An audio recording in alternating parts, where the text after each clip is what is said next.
तो last class हम लोग ग्रुप 15 में कंपाउंड्स पढ़ रहे थे और कंपाउंड्स में हम आपको बताए थे नाइट्रोजन और नाइट्रिक एसिड, ये दो कंपाउंड्स आपको पढ़ने हैं। और लास्ट क्लास हम लोग नाइट्रोजन का डिस्कस किए थे। तो बताइए नाइट्रोजन की ज्योमेट्री क्या होती है, ज्योमेट्री ऑफ नाइट्रोजन या एक्चुअल शेप क्या था, पिरामिडल था, टेट्राहेड्रल ज्योमेट्री कह सकते हो, बट एक्चुअल शेप कैसा है, पिरामिडल। कुछ ऐसा बनाए थे, ये देखो, ये एक लोन पेयर यूज नहीं होता और ये ऐसे कुछ ऐसे बनाओगे तो पिरामिड की तरह दिखेगा, इनको मिलाओगे तो, ठीक है, पिरामिडल शेप, ये भी इंपॉर्टेंट है। फिर इसके बाद बात किए थे कि यहाँ इसका हाइब्रिडेशन कितना होता है बताइए, sp3 होता है। फिर हमने हाँ इसका नेचर की बात किया था, कैसा नेचर का ये बोलो, बेसिक। क्यों बेसिक? क्योंकि लोन पेयर इलेक्ट्रॉन प्रेजेंट है तो इनकी टेंडेंसी होगी इलेक्ट्रॉन को डोनेट करने की। बेसिक कौन होता है? जो डोनर ऑफ इलेक्ट्रॉन होता है, जो इलेक्ट्रॉन को डोनेट करेगा वो बेसिक, और जो इलेक्ट्रॉन को एक्सेप्ट करेगा वो एसिडिक। ये रूल है, ठीक है। अब इनके बारे में इतना पढ़ा, इसके बाद कुछ केमिकल प्रॉपर्टी पढ़े थे। बेसिक अपने बताया ही, एक केमिकल प्रॉपर्टी बोला था बहुत ज़्यादा इंपॉर्टेंट है, वो ये है कि आपका अमोनिया, नाइट्रोजन नहीं अमोनिया, NH3 अमोनिया। तो अमोनिया अगर क्लोरीन से एक्सेस में, अमोनिया एक्सेस में है, और दूसरा एक टाइप बताया था जिसमें क्लोरीन एक्सेस में है, कौन? क्लोरीन। तो अगर क्लोरीन एक्सेस में है तो क्या बनता है, ये ध्यान में रखिएगा, ऑब्जेक्टिव में बहुत पूछता है, सब्जेक्टिव में भी पूछता है। आ रहा बात समझ में? आए थे आप लास्ट क्लास? आप बताइए, आप ही क्या बनेगा यहाँ पे? N2 plus NH4Cl। बैठिए बगल में, आप बताइए यहाँ क्या बनेगा? हाँ, NCl3 प्लस HCl। देखिए ये हो सकता है ऑब्जेक्टिव में दे तो आपको पहचानने के लिए हम तरीका बता देते हैं। तरीका क्या है? बहुत सिंपल सा है। एक्सेस में कौन है? नाइट्रोजन। तो दोनों जगह नाइट्रोजन के कंपाउंड्स होंगे। अमोनिया है ना, तो दोनों जगह नाइट्रोजन। जैसे यहाँ देखो क्लोरीन एक्सेस में, तो देखो दोनों कंपाउंड में क्लोरीन प्रेजेंट है, तो वही होना चाहिए। तो ऑप्शन में ये ना ये सब आपको हिंट मदद करेगा क्वेश्चन बनाने में। कभी भूल गए तो, क्योंकि बहुत सारे रिएक्शन हो जाते हैं, थोड़ा ध्यान रखिएगा। बाकी ऑप्शन देख के भी पता चल जाएगा, ऑब्जेक्टिव क्वेश्चन ऐसा आता है। तो ये लास्ट क्लास हम किसकी बात किए थे? अमोनिया, कंपाउंड अमोनिया का फॉर्मेशन। और अमोनिया का फॉर्मेशन किस मेथड के द्वारा किया जाता है, ये भी पूछा जाता है। बताइए उधर से। हाँ जी, कौन से मेथड? हाँ आप बताइए जी, कौन से मेथड से अमोनिया का प्रिपरेशन किया जाता है, प्रिपरेशन ऑफ अमोनिया? हाँ जी ये बताओ इधर से, कौन सा मेथड? हाँ, अगर प्रोसेस से किया जाता है, बैठो, उसमें कौन सा कैटलिस्ट यूज करते हैं? ये सब ऑब्जेक्टिव में पूछा गया था, पिछले क्लास में बताया भी था। हाँ जी बताओ, आप बताओ उधर। FeMO है ना, आयरन या मोलिब्डेनम, इनका यूज किया जाता है कैटलिस्ट के तौर पर। और इस तरह से हम नाइट्रोजन हाइड्रोजन को रिएक्ट करा के क्या बनाते हैं? अमोनिया। तो लास्ट क्लास हम अमोनिया पढ़े थे, यहाँ तक कोई डाउट तो बताइए। है आप लोगों को डाउट? कोई क्वेश्चन बन गए थे? चलिए नेक्स्ट क्वेश्चन, नेक्स्ट टॉपिक देखिए। नेक्स्ट कंपाउंड है आपका ऑक्सो एसिड। ये बताया था ऑक्सो एसिड। ऑक्सो एसिड में नाइट्रिक एसिड, वैसा एसिड जिसके पास हाइड्रोजन के अलावा क्या मिला हो उसमें? ऑक्सीजन। तो उसको बोलते हैं ऑक्सो एसिड। वैसा एसिड जिसमें ऑक्सीजन और हाइड्रोजन दोनों हो, ये कहलाता है नाइट्रिक एसिड। इसका फिर हम बात करते हैं, लिखिए इसका प्रिपरेशन, ये भी पूछता है प्रिपरेशन। तो हेडिंग दीजिए preparation of nitric acid. Preparation of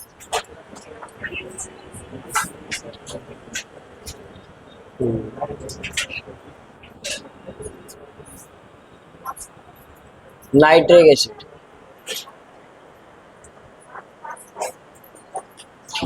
हाँ लिखिए, nitric acid is prepared by, लिखो चुपचाप से, nitric acid is prepared by Oswald process. देखो ये क्वेश्चन तीनों बात पूछता है जी। अमोनिया जो प्रिपरेशन किया गया था किसके द्वारा? हैवर्थ प्रोसेस। और नाइट्रिक एसिड का प्रिपरेशन किसके द्वारा किया जाएगा? Oswald process. लिखिए ऑब्जेक्टिव, ये एग्जाम में पूछा जाएगा, ठीक है। ये 4 ऑप्शन में दिया रहेगा, और जल्दी से लिखो यहाँ पे। हाँ, फिर ये जो प्रोसेस है it consist of 3 step, 3 step में मिलकर बना होता है। तो लिखिए इट कंसिस्ट ऑफ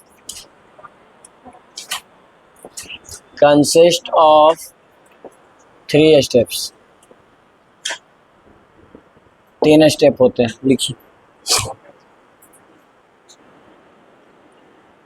देखिए कंबशन का मतलब होता है जलाना, तो of course supporter of combustion gas कौन है? ऑक्सीजन। तो अमोनिया का रिएक्शन किसके साथ हो? ऑक्सीजन के साथ। आप जानते हैं ऑक्सीजन जब भी रिएक्ट होता है जाके उसमें ऐड हो जाता है, जैसे कार्बन से होता है तो कार्बन डाइऑक्साइड बनता है।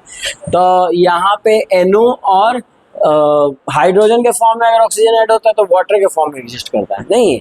और यहाँ पे एक चीज खाली ध्यान रखिएगा, NO होता है, ना कि NO2 होता है, नाइट्रोजन डाइऑक्साइड नहीं होता। तो यहाँ पे ये बन रहा है NO। आयनों का नाम पता है ना आप लोग को? क्या? Nitric oxide.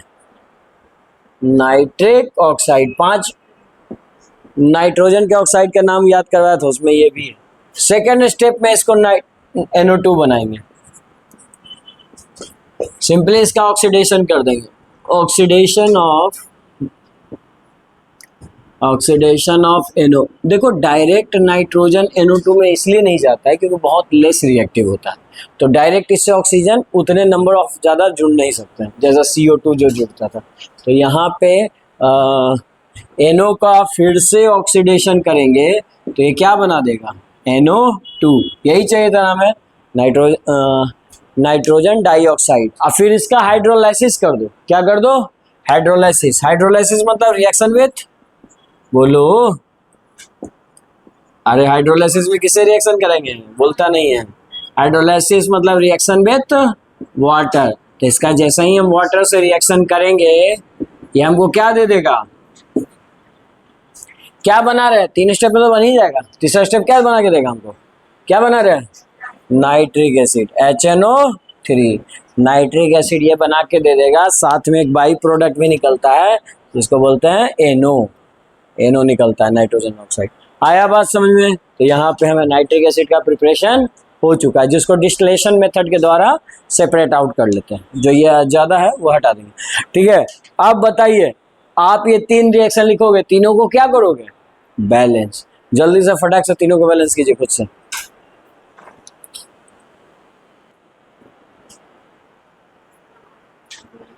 Property of nitric acid में फर्स्ट लिखो। लिखिए it is acidic in nature. It is acidic in nature. कैसा होगा नेचर में जी? एसिडिक। अच्छा एसिडिक होगा तो बताओ ये क्या डोनेट करने का इसका टेंडेंसी होगा? H+ ion. अगर H+ आयन डोनेट करेगा तो आपको पता है ये कितना H+ आयन डोनेट कर सकता है? एक ही ना। तो बताओ अगर एक डोनर होगा H+ आयन का तो कैसा एसिड? Monoprotic acid. तो लिखो इट इज मोनोप्रोटिक एसिड। इस अभी क्वेश्चन का भी कोई पूछ लेता है। मोनोप्रोटिक का मतलब समझे? Donor of 1 proton. कितना डोनर को डोनेट करेगा? लिखो donor of 1 proton. Donor of 1 proton. Proton को किससे दिखाते हैं जी? H+ आयन से, ठीक है। ये ब्रैकेट में लिख लो ये सब समझने के लिए। अच्छा तीसरा, ये कैसे बिहेव करेगा? अरे लड़का इधर देखो, किस में बिहेव करेगा? एजेंट कैसा? ऑक्सीडाइजिंग। लिखो it behave as a strong oxidising agent. It behave as a strong oxidising agent. क्यों? तो पूछेगा क्यों, तो वो भी लिख लो रीजन। ड्यू टू मैक्सिमम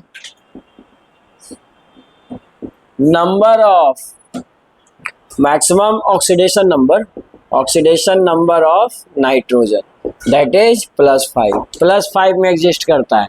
चाहो तो चेक कर लो, HNO3 आपको आता है ना निकालने, बताया था ना। हाइड्रोजन का कितना? 1, जिसको निकालना है क्या मानो? X। ऑक्सीजन का कितना? -2। 3 ऑक्सीजन का कितना?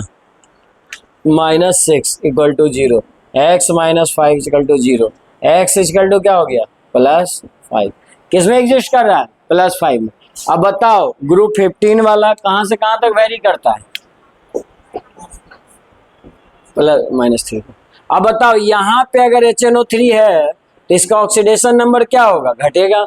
और डिक्रीज इन ऑक्सीडेशन नंबर क्या कहलाता है, क्या कहलाता है, रिडक्शन। और रिडक्शन जिसका होगा वो एजेंट कैसा, मिला जवाब। तो बस ये सब रट्टा नहीं मारेंगे, हर कंपाउंड को निकालना, कितना का रोट हो गया, HCl का क्या होगा, H2SO4 का, वो तो हम विद इन सेकेंड निकाल के बता सकते हैं ऑक्सीडेशन नंबर की मदद से। जिसका मिनिमम पे रहेगा वो होगा रिड्यूसिंग एजेंट, और जो मैक्सिमम पे होगा वो ऑक्सीडाइजिंग। बीच में रहा तो बोथ की तरह बिहेव करेगा, बढ़ भी सकता है घट भी सकता है, कोई दिक्कत नहीं ना। लिखो चलो यहाँ तक, तो सब पहले कराया था बॉन्ड में, ठीक है। नेक्स्ट टॉपिक है ऑक्सो एसिड ऑफ फास्फोरस। उसमें हम बात कर रहे हैं किसका स्ट्रक्चर सीख रहे हैं, फास्फोरस H3PO4। जब भी ये स्ट्रक्चर बनाए फास्फोरस का ऑक्सो एसिड, एक फास्फोरस हमेशा ऑक्सीजन के साथ डबल बॉन्ड फिक्स रहता है, ठीक है, ये बनेगा ही बनेगा।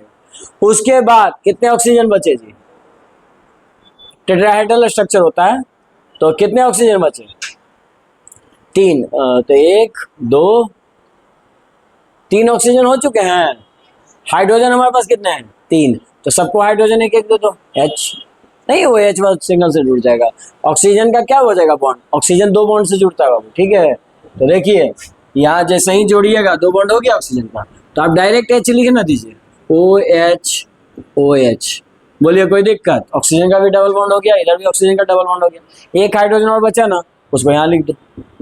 ये किसका स्ट्रक्चर बना, H3PO3। क्या नाम है इसका, बोलो, फास्फोरस एसिड।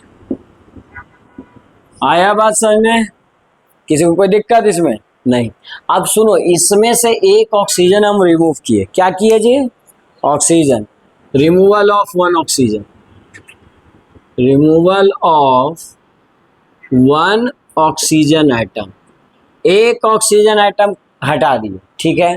तो फॉर्मूला क्या बचेगा बताओ, H3PO2, ठीक है। और स्ट्रक्चर कैसे बनेगा, देखिए एक ऑक्सीजन एटम आप कहीं, ये डबल बॉन्ड वाला मत हटाना, बस इनको हटा सकते हो। यहाँ पे H बचेगा ना जी, और यहाँ पे भी H, इसका ये ऑक्सीजन हमने हटा दिया। तो जब भी एक ऑक्सीजन हटाते हैं ना, तो उसके नाम के आगे क्या लगाते हैं, हाइपो। क्या लगाते हैं, हाइपो। तो इसका नाम क्या हो जाएगा, हाइपो, और जो पहले से है हाइपो, बोलोगे तो सीखोगे, हाइपोफॉस्फोरस एसिड। आया बात समझ में, ठीक। अब इसका तीसरा हम बनाते हैं इधर, पहले आप इतना लिख लो फिर हम आगे बनाएंगे, ठीक है।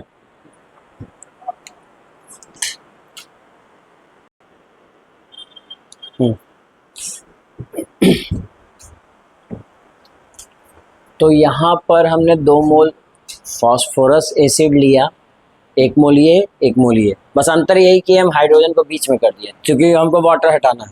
फिर हम क्या किया, elimination of water by heating, इसको गर्म करेंगे, H2O बाहर निकल जाएगा। बचा क्या, इधर से जो बच रहा लिखिए, OH H, और ये जो ऑक्सीजन है ये दोनों फास्फोरस के बीच में जुड़ जाएगा, तो दोनों फास्फोरस के बीच में जुड़ जाएगा। Remaining part as it is लिख दिया, यहाँ पे कोई चेंज नहीं किए।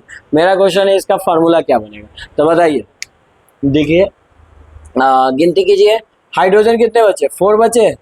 ये तो साफ साफ दिख रहा है जी, नहीं यहाँ पर 3 है और 2 मोल लिए, 3 दूनी 6, और 2 हाइड्रोजन हट गया तो कितना बचा, 4। बल्कि गिन लो, 1 2 3 4।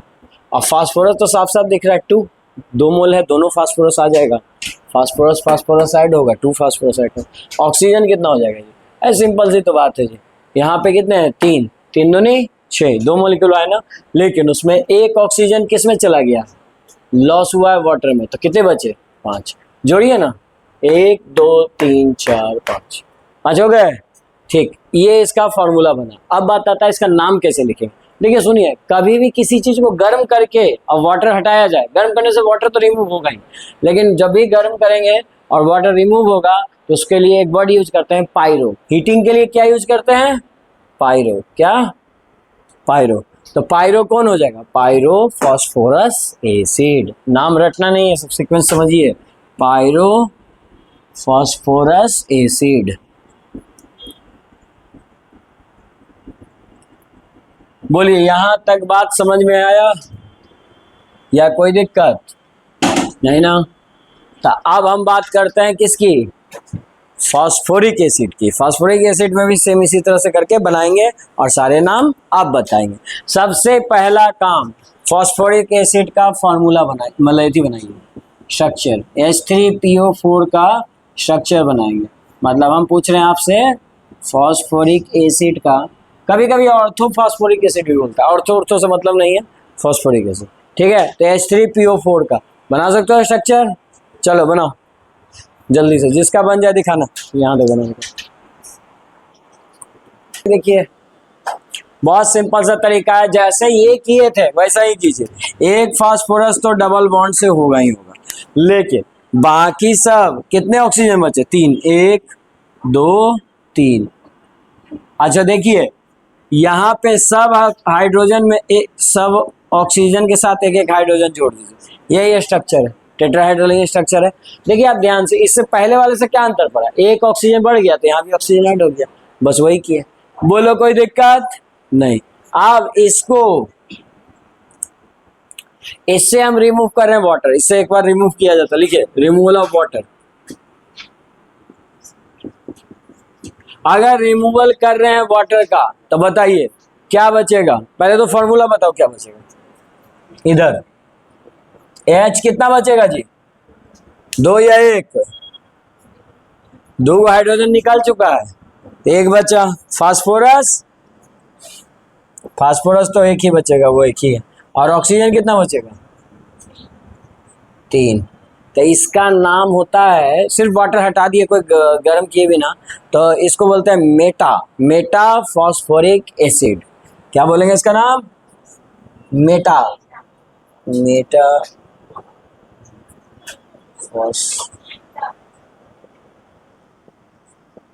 है ना। अब देखो इसका स्ट्रक्चर कैसे बनाएंगे, इसका स्ट्रक्चर बनाना बहुत आसान है भाई। आप वही काम करो, फास्फोरस में एक ऑक्सीजन लगा दो, ठीक।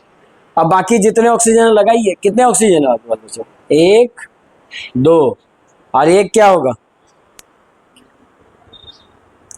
हमारे पास हाइड्रोजन 1 ही है, तो देखो एक सेकंड, इसका बनता है स्ट्रक्चर कुछ ऐसा, यहाँ पे एक O और H और एक और, कितने ऑक्सीजन है, 3 ना, तो यहाँ पे डबल बॉन्ड ये भी बनेगा। फास्फोरस 5 बॉन्ड बना सकता है, ठीक है।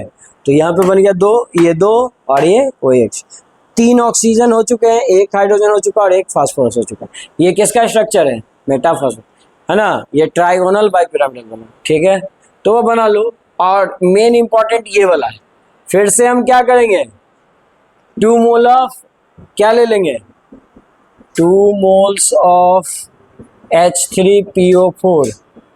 अच्छा 2 मोल H3PO4 लेंगे यानी फास्फोरिक एसिड, और फिर उससे गर्म करके उससे क्या हटाएंगे, वाटर। और वाटर हटाएंगे तो बताओ फाइनल फार्मूला क्या आएगा, उसका स्ट्रक्चर बनाइए।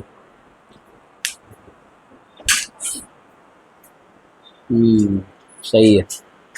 देखिए बहुत सिंपल सी बात है, कोई नया बात नहीं, जो पुराना चीज पढ़े उसी को रिपीट कर रहे हैं। और देखो यही चीज रिपीट हम सल्फर के में ही करेंगे, तो रिपीटेशन बहुत मिलेगा आपको यहाँ पे। देखिए आप फास्फोरिक एसिड ऐसे बना लोगे, OH और एक और OH। अच्छा एक इधर से भी बना लोगे, 2 मोल है ना जी, प्लस करके लिख लो चाहो तो।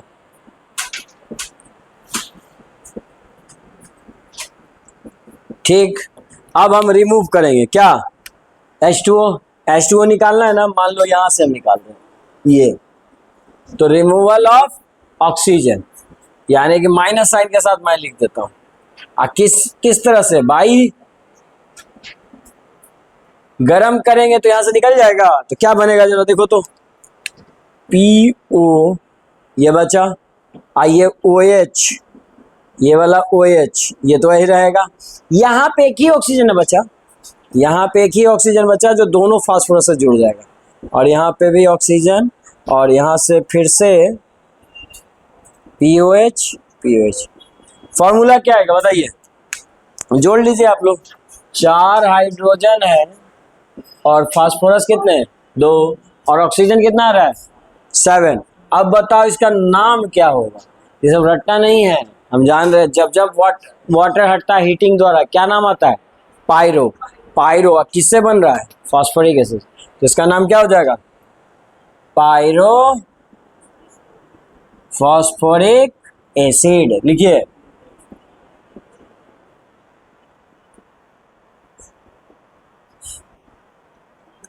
बताइए, यहां तक कोई दिक्कत नहीं। अब लास्ट में इसमें क्या करेंगे बताइए, यहां से हम एक ऑक्सीजन रिमूव कर रहे हैं, रिमूवल ऑफ 1 ऑक्सीजन, चलो करो रिमूव। रिमूवल ऑफ, इधर नहीं करते, इधर जगह नहीं, इधर कर दो, मतलब समझ रहे हो, इससे करना है, रिमूवल ऑफ 1 ऑक्सीजन।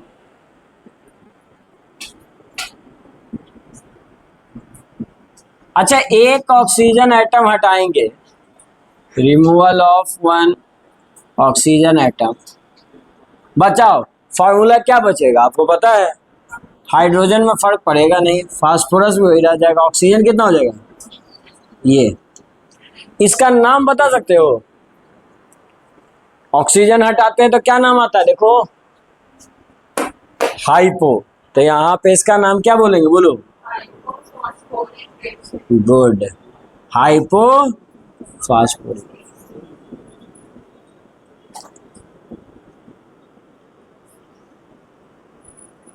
और क्या इसका स्ट्रक्चर नहीं बना सकते हो आप, एक काम करो, इससे कोई भी एक ऑक्सीजन हटा दो, तो यहाँ ये यही ना को फालतू एक्स्ट्रा ऑक्सीजन हटा दो, फास्फोरस को ऐड कर दो, तो लिखिए यहाँ पे ऐड कीजिए PO, सॉरी ऑक्सीजन है, 2 OH है, ये हटा दिए, अब फास्फोरस को आपस में लिंक कर देंगे, तो यहाँ पे फिर से ये और OH और OH बन गया, ये फॉर्मूला आ गया, मैं लिख देता हूँ नीचे,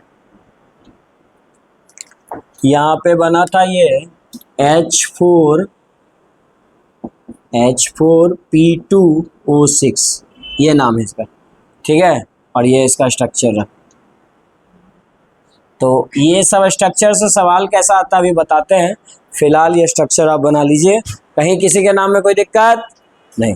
देखिए ये बनाना पता था, एक बार सुन लीजिए फिर से, एक ऑक्सीजन हटाएंगे, नाम क्या आएगा जी, हाइपो, पुराना नाम वही रहेगा, हाइपो लग जाएगा, हाइपो फास्फोरेट। 2 मोल लेके बाय हीटिंग वाटर हटाइएगा तो क्या नाम आएगा, पायरो, फिर से इसमें एक वाटर मॉलिक्यूल हटाएंगे तो मेटा, अच्छा यहाँ पे 2 मोल लेके और फिर हीटिंग के द्वारा हटाएंगे तो ये फार्मूला आएगा, और फिर से नाम क्या आएगा, पायरो। अगर एक ऑक्सीजन हटाते हैं तो क्या आएगा, हाइपो फास्फोरिक एसिड। तो ये फाइनल स्ट्रक्चर है, इतने स्ट्रक्चर्स हैं, क्या क्या लिखा है साफ साफ, जितना OH बॉन्ड बनेगा वही उसकी क्या कहलाती है, बेसिसिटी। अब आइए किसका बेसिसिटी पूछा है, H3PO4 का, H3PO4 का बेसिसिटी पूछा है, तो यहाँ देखो कितने OH बॉन्ड जुड़े हुए हैं, 1 2 3, ये तो वो ना है जी, तो 3 आएगा। अब वही तो खोजना है, H3PO3, देखो H3PO3 कितने OH है, 1 2, अच्छा यहाँ देखो H3PO2 कितने हैं, मात्र 1, यही तो एक बेसिसिटी। बोलिए कोई दिक्कत, देखिए इसी तरह का क्वेश्चन आपके बोर्ड एग्जाम में बहुत पूछता है, अरे ध्यान दे तो, हाँ देखो क्या पूछा है आपके बोर्ड एग्जाम में 2010 में पूछा है, बिहार बोर्ड में, H3PO3 लिखो,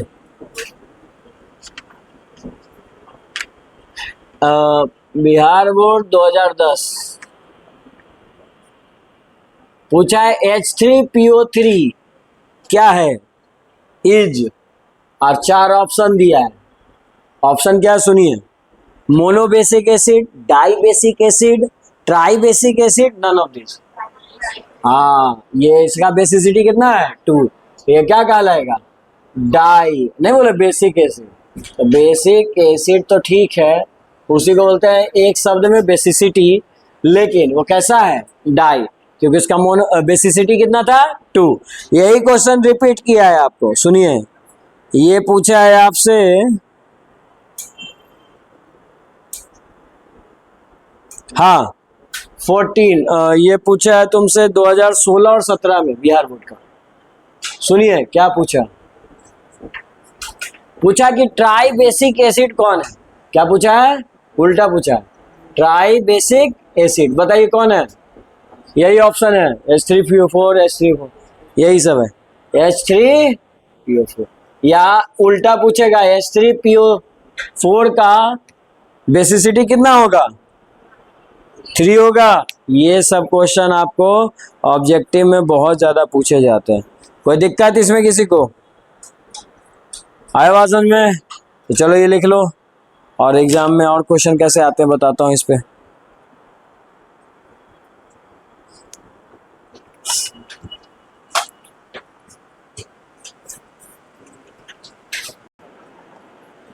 हाँ जी, देखो अगला सवाल आपसे क्या पूछा है, क्वेश्चन लिखो 2023 में जेईई में पूछा हुआ है।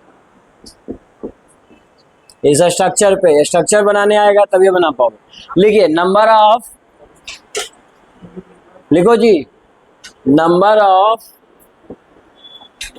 POP bonds,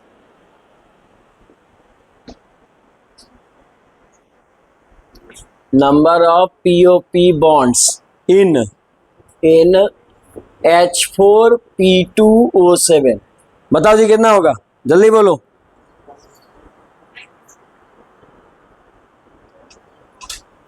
number of POP bond in H4P2O7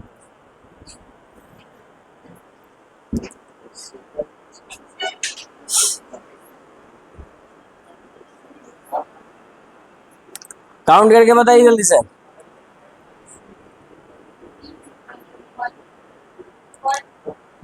हाँ ऑप्शन है 1 और 0 2, कितना, कितने लोग 1 कर रहे हैं, हाथ उठाइए। साफ साफ दिख रहा है जी, देखो दिखा।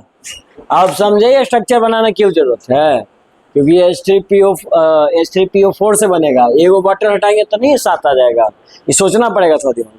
अब देखिए कितना पीओपी बॉन्ड, पीओपी बॉन्ड कहाँ दिख रहा है, पीओपी दिखा, कितना बॉन्ड बना, एक, तो इसका आंसर कितना होगा, आया समझ में कैसा आता है क्वेश्चन, स्ट्रक्चर से पूछा जाएगा। जैसे तुमसे और पूछ सकता है, अभी एक ऊपर बनाया था ना जी, वो क्या था फॉर्मूला, नंबर ऑफ, बताओ जल्दी से, पीओपी बॉन्ड्स किसमें, इन H4 और क्या था जी, P2O5, बताओ इसमें जल्दी से कितना है। कॉपी में स्ट्रक्चर देखो एक ही है ना, यहां भी आंसर क्या आएगा 1। अब तुमसे ऐसे पूछेगा, which of the following contain phosphorus phosphorus bond, ये भी पूछा हुआ सवाल है जी एग्जाम्स में।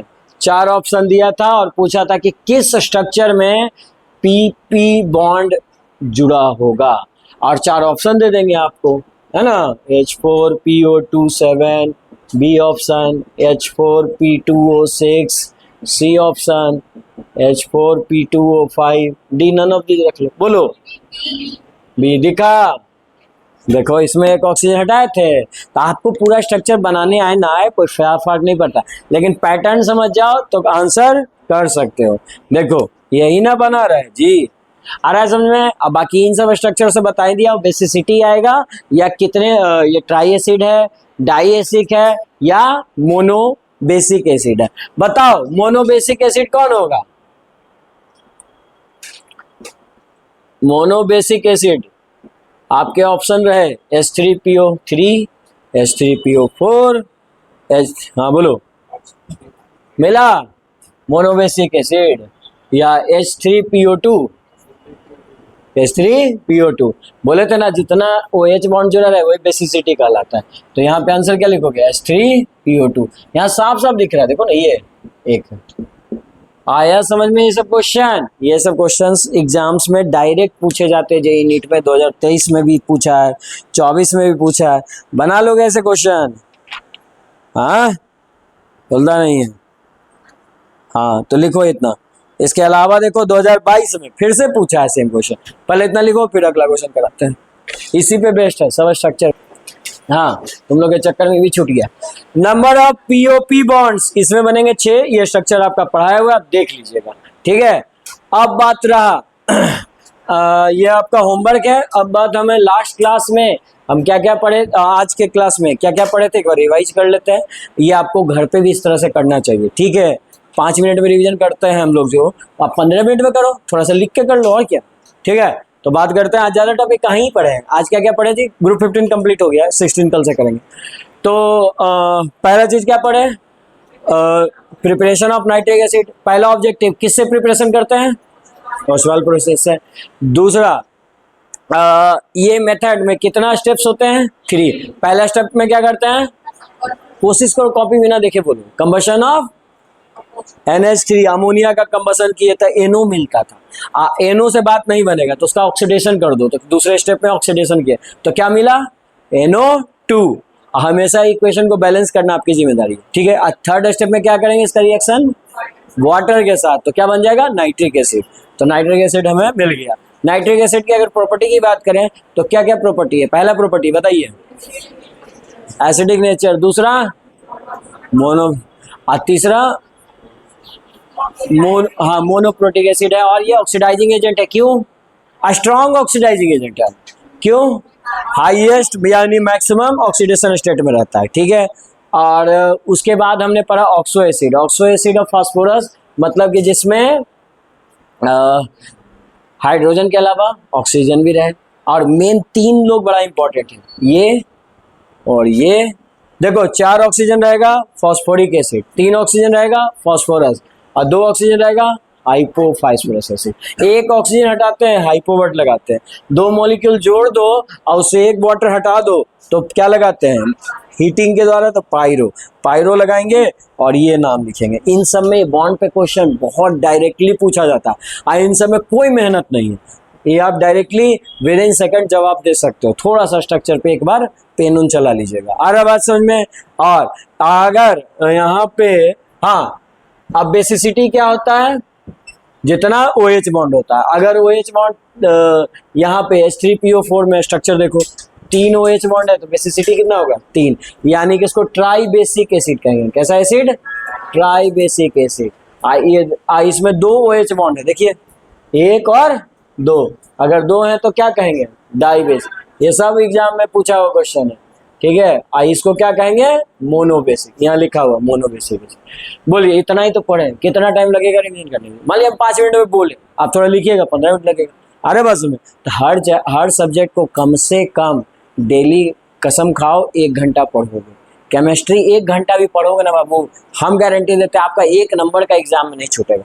आप 70 में 70 करके आइएगा, बशर्ते शर्त ये है 5 दिन क्लास होता है, 5 घंटा रोज पढ़, 1 घंटा भी पढ़ेगा 5 घंटा होगा। सैटरडे संडे आप मतलब कभी नहीं पढ़ पाए तो उसमें मेकअप कर लीजिए। हम 1 ही घंटा करें, हम हमारा सब्जेक्ट की बात कर रहे हैं, ठीक है। अगर आप इतना भी करके आते हैं तो आपसे क्वेश्चन बनेगा, आपको फील तो आ रहा होगा, और अब बच्चे भी ठीक हो, आप लोग बना लेते हो, इसीलिए ओवर कॉन्फिडेंस में हो कि छोड़ो ये सब्जेक्ट तो बन ही जाता है, क्या ही इसमें समय देना जी, है ना। और बहुत सारे जीवन में महत्वपूर्ण चीज़ें, छोड़ो, ऐसा नहीं छोड़ो। हर नंबर की लड़ाई है, 70 में 65 ले आना कोई बड़ी बात नहीं है, आपको पूरे नंबर के लिए जाना चाहिए, ट्राई करना चाहिए जब आ सकता है तो, क्योंकि आप प्रीवियस ईयर बना रहे हो तो आपको लग रहा है ना कि कोई क्वेश्चन बच रहा है क्या जी। आपको 23-24 सब जेईई मेन करवा रहा हूँ, नीट का करवा रहा हूँ, सब क्वेश्चन देखा है, और इवन 11th आपको करवाया था। यहाँ पे जितना टॉपिक मैंने पढ़ाया था, जो भी 5-6 चैप्टर था, उससे देखे थे क्वेश्चन डायरेक्ट आ रहा था, या क्लास के कराए हुए क्वेश्चन ही आ गए थे, या फिर उसमें बेस्ड कॉन्सेप्ट पे आए थे। तो हम बताए थे कि 11th का 19 क्वेश्चन कराए थे, जिसमें 15 क्वेश्चन तो डायरेक्ट कॉपी का समरी के नोट से आया था। तो सोच लो कि आप एग्जाम का क्या है, तो थोड़ा सा प्रयास कीजिए। अब बाकी सब सब्जेक्ट और ज़्यादा आप अच्छा कीजिए, हमारे सब्जेक्ट में 1 घंटा भी कर लोगे बहुत है।